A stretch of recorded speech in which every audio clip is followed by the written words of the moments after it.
Well, I guess this will be the last of the wing video tutorials. And if you want to know more about how I'll put the tapes on and the polyfiber and poly brush and so forth, there's some earlier tapes I made when I was doing some wings and a fuselage where I talked more about the installation of the poly brush. But roughly after we put our tape locations down, then we're going to put 2 coats of poly brush down. Then we're going to put the tapes down with a wet coat of poly brush. And then after that dries, we're going to put a final coat over the top of the tapes. This wing is completely finished now, except for just tucking the tails back here. I'll talk about that just a little bit. This is the top of the wing. I talked about the bottom of the wing earlier. Again, we moved this line, from where the Cub Crafters video where they had it up here, we moved it down, which is the way Cub Crafters has been doing it for the last 4 or 5 years, to this second rivet here. You can see through here where the overlap is. This was the beginning of the bottom fabric, the bottom fabric which went on top of the top fabric, which started here and went this away. And then we came up here and put this one on and went this away. So the overlap and the joint is on top. Then we put a 3-inch tape, which is centered right on that joint. So this is a 3-inch tape that's on here. We put a 2-inch tape. I just kind of center the 2-inch tape here. This tape will actually go all the way around the wing in one continuous piece. On the bottom side, I started it down back here and let it come around. Then I rolled it up and then finished rolling it back out in one continuous piece all the way back here. This is the only tape that's one continuous piece. The rest of the tapes, we started on the back side and we put them in the middle of the aileron bay like this. As you can see here, we put them in the middle of where the tape was going. And then this one will just go over. We straight cut it with straight scissors. This one will go back over and we'll straight cut it and butt it to it, and you'll never even notice it. It's hard to try to do one continuous tape with this, so we butt join them right in the middle of the false bar areas. So anyway, this is a 2-inch tape here. You'll notice it comes over just a little bit. I just let the teeth hang over a little bit on either side maybe, and just take your hot iron and roll those teeth edges over. It'll be fine. This is going to be up in the wing root. The tank will be sitting on top of here. Same thing here. This is a 2-inch tape.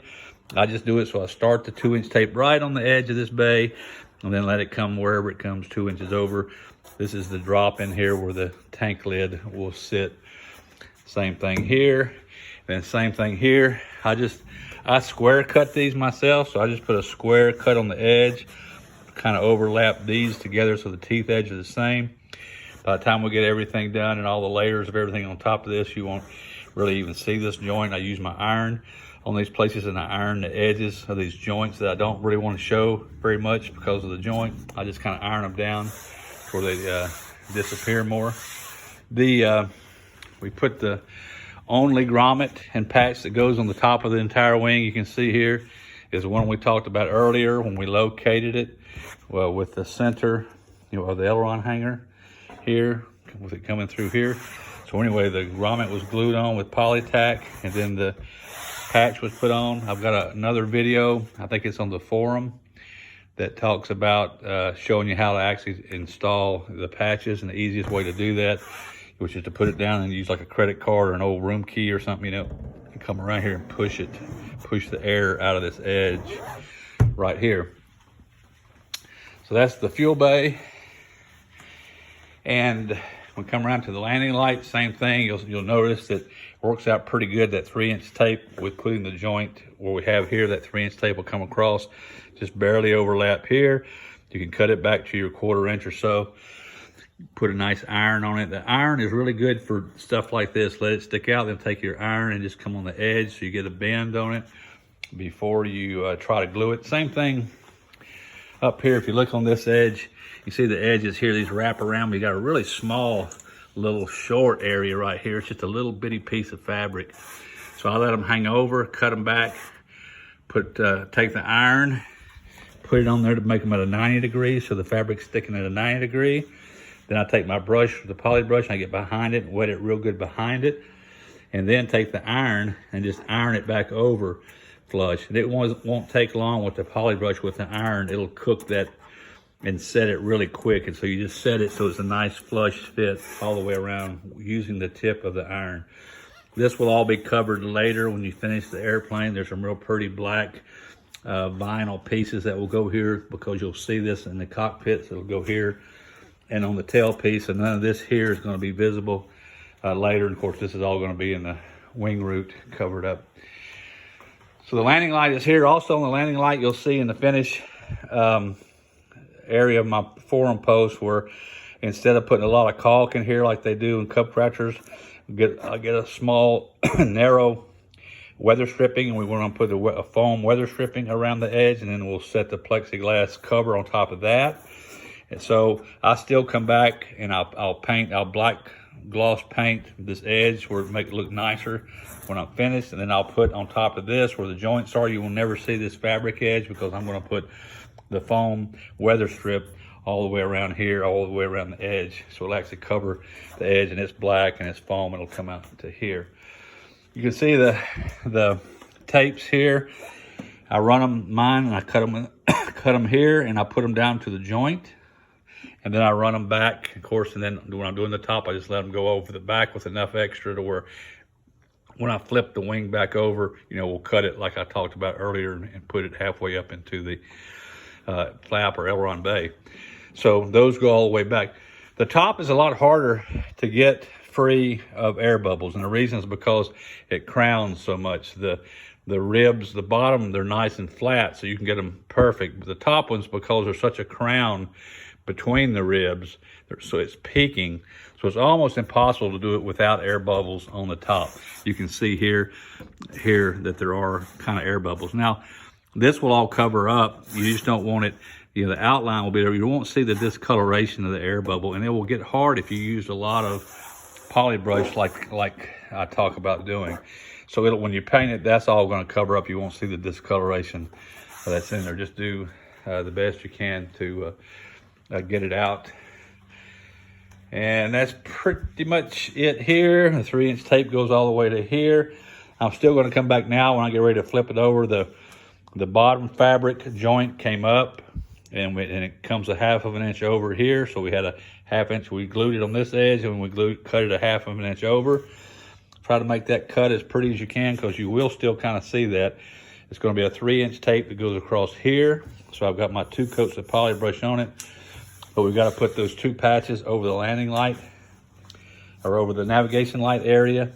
And so I'll do that first, and then I'll run my 3-inch tapes up to finish it off right on this edge. And then I'll run this 3-inch tape that'll come from here, overlap this patch, and make it look nice with a curved bend right there. There's some good information in the forum post, in my forum post, about putting this patch on and fitting it and getting it in there. Also, if you got all your joints and stuff, you put them in somewhere inside this right here, because obviously you're going to have a landing light. Navigation light is going to mount over this tip right here, and it's going to cover this. So any stuff you got to do with any ugly patches or edges, all this fabric is going to come across the center here. And you can see I just kind of angled it up and got my 1/2 inch here, and this patch is going to go over the top of that. So I left the biggest edge right here. I also ironed this really good with a hot iron. You can see I already have once. I'll do it again. But I get a fairly hot iron, but when the glue's on here, and I really kind of push this edge, and you can actually melt this edge almost together. Right now you can see that, but I can barely feel the teeth. And this is on top of the wing. The bottom of the wing, of course, is smooth because the top fabric wrapped around, and we cut it and glued it on the bottom. Underneath, and then we wrapped this fabric from the bottom around and came up, and then we glued it here. So the bottom, which is where you see the most, is going to be the prettiest. And the top here, you will very slightly see it. I mean, after paint and everything, you will hardly see it. But in any case, I always try to do the best cosmetically, as possible. Also, I put 2 coats across here where the patch, or where the tape is going to go. I also came back and just put another little bit of poly brush another coat right down the seam, just to kind of act like kind of a filler. And then I'm gonna come back, and I'm gonna iron it again real good. Also, what I do with the patches is, you got the 2 coats of poly brush down where your tapes are going. And what I do is I take the iron and I run over all the edges, called nibbing the edges. I nib the edges every coat I put on top of it. And basically it's just, you keep your iron on a low setting, say 250 to 300 degrees. You don't want it hot. If you put the iron on there, and and it's off right now, this iron is, but if you put it on here and it's hot, it'll melt the poly brush, and you'll have a little glob of poly brush there you'll have to go clean off, with either with the iron or some MEK. So take that iron, and it pretty much just kind of like this, going right along the edge, about that speed, at about 250 to 300, like that, and just come back on this side. And then you can feel it. It's not as important now because, we've got 2 more coats of poly brush that's going to go on here. One's going to be sprayed and brushed in, and another one that's going to be sprayed on for a final coat, and then we've got 2 coats of poly spray that's going on top of it. But as I've talked about before, all the polyfiber materials are based on MEK. And so that's what's inside of poly brush, is MEK. When you put it on there, the MEK evaporates out very quickly and leaves the substance of the poly brush here. When you put the first coat on, it sits there. The second coat, you can actually melt poly brush with poly brush. So putting a fresh coat of poly brush, you'll notice if you're putting the brush on and you're starting to brush it down, you can't really go far, because what happens if you start coming back over this poly brush, it's actually melting into the other poly brush and it's getting sticky. It'll start grabbing your brush and dragging. So you don't want to do that. You want to keep it wet enough where it's smoothly, and do it quickly. Okay, don't play around with poly brush. I keep saying in all the videos and stuff, don't play with it. Just slap it on there, get it smooth, do what you got to do, and get out of there and leave it alone. Let it dry nice and pretty. So when you put the next coat of poly brush on, then what it's doing is it's dissolving down and it's going into the first coat. So it's actually melting together. Poly spray is made out of the same thing.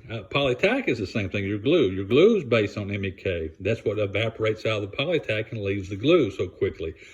Poly brush melts into the polytack. So all your joints right here, where I glued these 2 pieces of fabric together, when you put the poly brush in, it goes down and dissolves into the polytack too and makes like one layer. So you got polytack, poly brush, poly brush, poly brush, poly brush, poly brush. 5 coats of poly brush will be on here, and then there with 2 before you put the tape, 1 with the tape, 1 after tape. That's 4 coats. Okay, so you got 4 coats. You got 2 before, 1 with the tape, 1 after the tape. That's 4. Then you're gonna have 2 more after that. So you're gonna have 6 coats of poly brush on top of the polytack, or on top of the itself. Then the poly spray is the same thing. It's MEK based, so it's the same thing. So when you put the poly spray on, it's going to go down and dissolve into the poly brush, and pretty much when you peel that off, you can't peel a layer at a time off. It's all one layer, which is really, really cool.